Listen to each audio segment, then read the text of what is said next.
Hello mes délices, bonjour, bienvenue sur la chaîne. Aujourd'hui nous allons voir la différence entre éclaircir, clarifier, unifier et blanchir la peau. Ces quatre thèmes sont techniquement différents dans le sens pratique du thème. Donc lorsque vous allez prendre un produit, s'il est écrit blanchissement sur le produit, s'il est écrit éclaircissant, s'il est écrit clarifiant ou unifiant, qu'est-ce que cela signifie? Je vais vous dire, définir ces thèmes terre à terre pour que vous ne confondez plus les produits sur le marché.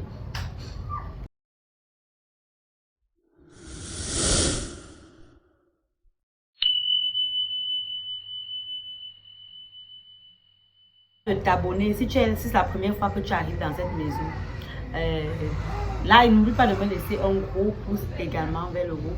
Active la cloche de notification pour être le premier à être au courant lorsque je poste une nouvelle astuce vidéo. L'objectif de la chaîne ici, c'est de vous donner les astuces et les conseils qui vont vous permettre de prendre soin de vous au quotidien pour avoir un teint naturellement rayonnant et éclatant sans imperfection, ou alors avec le moins d'imperfections possible.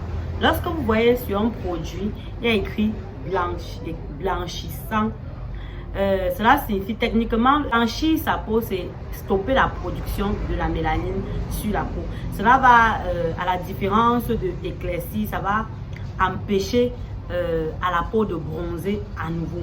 Donc ça empêche, le blanchiment empêche à la peau de bronzer, et de l'effet bronzé que vous voyez sur mon teint, vous n'aurez plus ça. Vous aurez uniquement l'effet blanchissant de la peau. La conséquence, c'est que ça va empêcher la mélanine de produire. La mélanine qui est cet élément-là qui protège la surface de votre peau.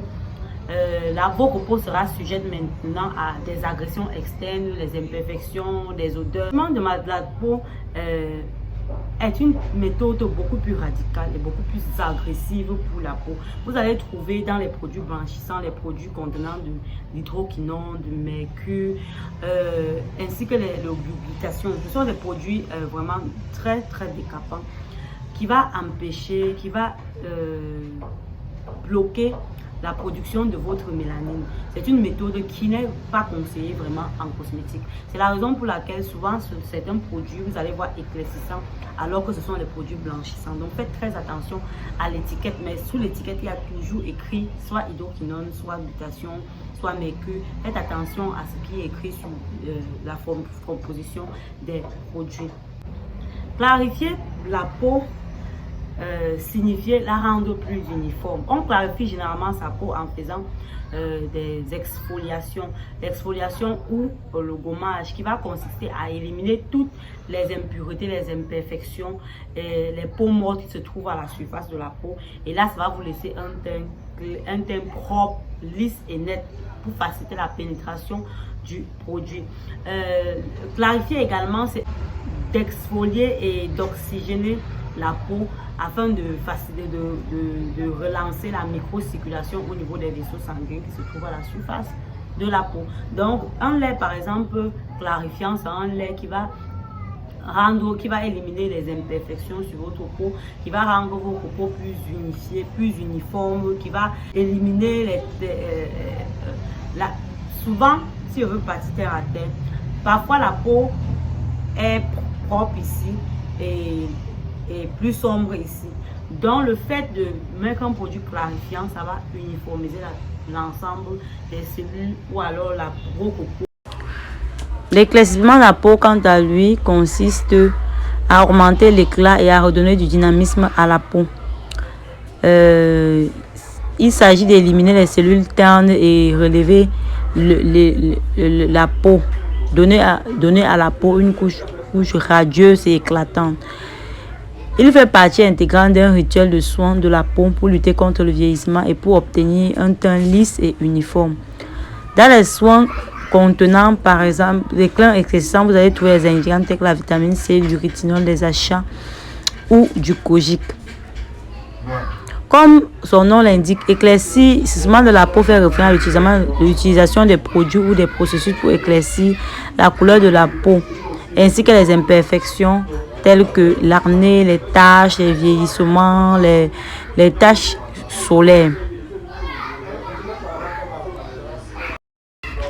Dans ce cas de figure, le changement est généralement progressif et se produit sur une plus longue période. L'éclaircissement de la peau implique également l'utilisation d'ingrédients inhibiteurs de la mélanine, mais à de très faibles concentrations, mais les inhibiteurs naturels.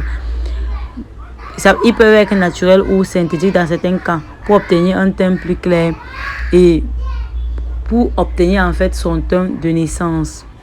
Lorsque vous éclaircissez votre peau, vous n'allez jamais vous retrouver à blanchir parce que les éléments qui sont utilisés sont les éclaircissants généralement naturels.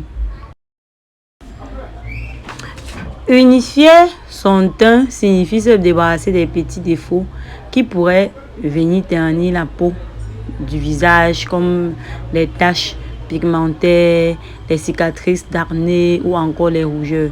Unifier son teint, c'est également donner de l'éclat en même temps au visage et à la peau. Généralement, certaines personnes ont deux carnations. Ça veut dire que le visage de la personne est beaucoup plus foncé que le reste du corps. Il est donc nécessaire pour uniformiser son teint d'avoir deux types de produits. Ça veut dire que la peau du visage ne sera pas forcément identique à celle du corps. C'est la raison pour laquelle ces personnes ont souvent besoin des produits, peuvent avoir besoin d'un produit éclaircissant sur le visage et un produit clarifiant sur le corps pour pouvoir établir l'équilibre. Si dans le cas où ta peau du corps est plus claire que la peau du visage, tu auras besoin sur le visage d'un produit éclaircissant et sur la peau d'un produit clarifiant. Et tout ça, ça permet donc d'unifier la peau, de donner à la peau du visage et la peau du corps une même carnation. Il faut donc utiliser des produits de soins à base d'actifs apaisants et cicatrisants adaptés à votre peau ou afin d'embellir les produits naturels comme l'aloe vera, la bave d'escargot. Il y a tellement de produits naturels qu'on peut utiliser pour uniformiser son teint. Si vous avez les quintos, il y a tellement d'astuces. Je vous recommanderais d'aller regarder la vidéo sur comment éliminer les quintos sur ses doigts afin de uniformiser votre teint. Voilà, j'espère qu'à la fin de la vidéo, ça va te permettre d'acheter désormais tes produits sans avoir peur. Sans avoir peur. Ce n'est pas la publicité autour d'un produit qui rend ce produit spécial, mais c'est la composition du produit. Donc, prends la peine souvent de lire sur l'étiquette ce qu'il y a décrit là-dessus.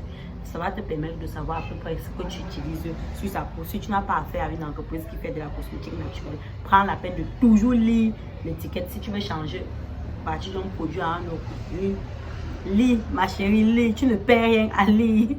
C'est compliqué. Si je te dis ça, c'est parce que moi-même, j'ai subi. J'ai failli je ne sais pas quoi.